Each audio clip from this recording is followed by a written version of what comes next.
Carissime amiche e carissimi amici di Cielo TV Web, ci troviamo con Antonio Ravidà della ditta Prodotti Tipici Siciliani, che è uno dei massimi produttori di ricotta infornata e ricotta salata.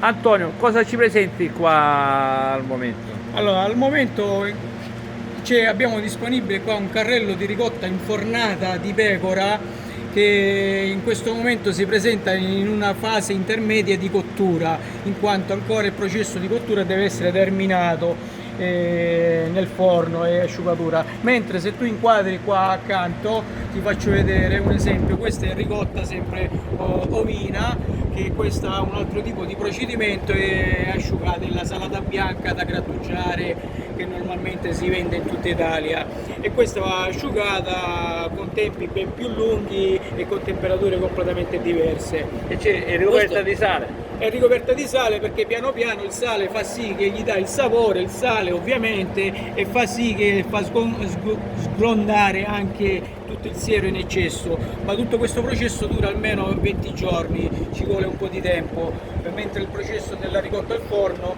è molto più veloce, circa 7 giorni più o meno. Poi alla fine tutto questo processo da questo prodotto avremo la ricotta al forno da grattugia, e da questo prodotto avremo la ricotta salata bianca da grattugia ovviamente, e questi sono solamente due prodotti di quelli che noi abbiamo. E come mai viene messa la ricotta in queste... Ecco, viene messa in queste ciotole perché anticamente, già da tantissimi anni, queste sono ciotole adatte per la cottura in forno, in terracotte, con un materiale speciale e ovviamente pure adatti al forno a una temperatura elevata, che piano piano gli dà le caratteristiche della ricotta al forno, perché se verrebbe messa in altri tipi di materiale, che ne so, acciaio, non sarebbe, il risultato è completamente diverso e sicuramente peggiore.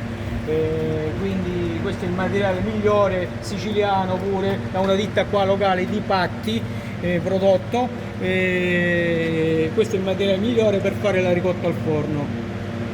Poi abbiamo anche la ricotta primo forno, che è una via di mezzo. Sì, è via di mezzo, ma qua in questo momento non ce l'abbiamo.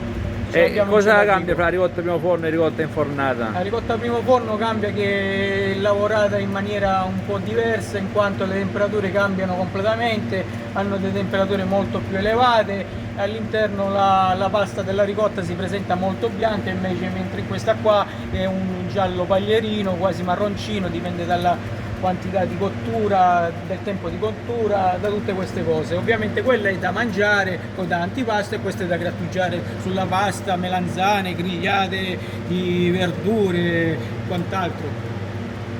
Per chi è interessato ai prodotti, Antonio, come può fare? Può visitare il sito www.tipicisiciliani.it oppure contattate la ditta Ruggeri di San Pierniceto. O se no, Antonio Ravidà. Oppure Antonio Ravidà al mio numero, che trovate sul sito www.tipicisiciliani.it, come detto. Grazie Antonio per averci ospitato. Okay.